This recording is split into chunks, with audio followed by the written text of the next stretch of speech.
lingala qui veut dire poubelle musique ou musique de la poubelle. C'est ça. Chez nous, c'est pas facile d'avoir des instruments de musique. Il faut acheter, c'est trop cher aussi. Et nous, on faisait la musique avec des instruments ordinaires et après on s'est dit, comme c'est cher et puis avec ça, il y a déjà beaucoup de gens qui sont déjà au sommet. Il faut faire un truc qui sera un peu différent. C'est ça, on a fait à la recherche de nouveaux sons. On a commencé à recycler d'abord des trucs dans des poubelles et donner les formes des instruments et puis chercher aussi les sons qui seraient mieux pour nous et pour le monde entier.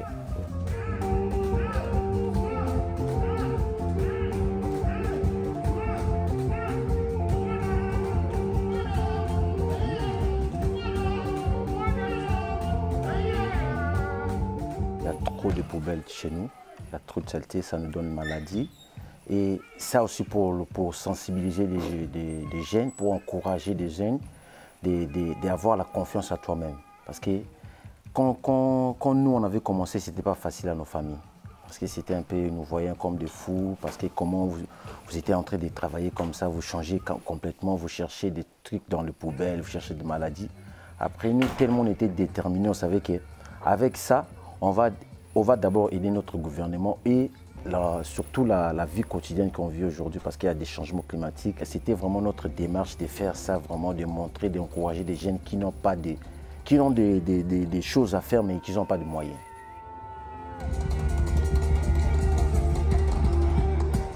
On fait tous les styles de musique. Il y a des mixages un peu de partout dans nos chansons. Il y a celles de chez nous, du Congo, de l'Afrique, de l'Amérique aussi. C'est futuriste parce que ce qu'on fait maintenant, c'est ce qu'il fallait faire bien avant.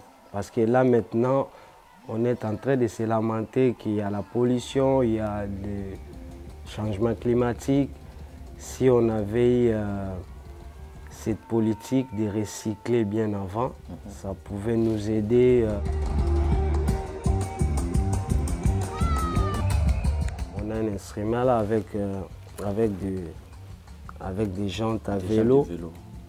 Ben, ça sonne comme du métal. Et là, on s'est dit, ben, on n'a pas un clavier de synthétiseur ou piano. On peut utiliser ça à la place. Ça peut nous donner un peu le son aigu. Oui. Ouais, il y a ça. Il y a aussi l'instrument avec des tuyaux de PVC. Je viens de la capitale et j'étais en voyage dans mon village natal. Et j'ai vu des gens qui jouaient le tam-tam avec de l'eau. C'était formidable. Chez nous, à Kinshasa, il y a la rumba. Et après, dans nos villages, il y a vraiment la musique. Oui. Dans nos villages, il y a vraiment la musique parce que moi, j'ai entendu les gens chanter et il n'y avait pas les instruments électriques. Oui. Mais j'ai eu des chairs de poule.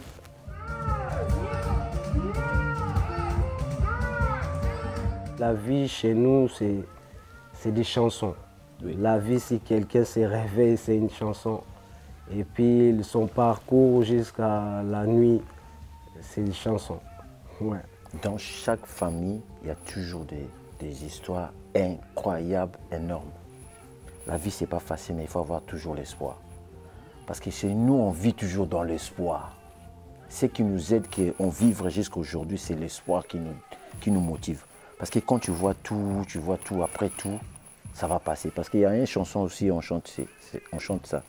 On dit, même s'il y a tout ce que tu vois dans ta vie, mais sache que ça va passer. Le premier message, c'est ce que mon ami avait dit. C'est encourager d'abord les gens à recycler pour avoir une bonne vie sur Terre, pour éviter des catastrophes inutiles. Et il y a aussi, on demande aussi aux gens de ne pas baisser les bras, de croire en eux.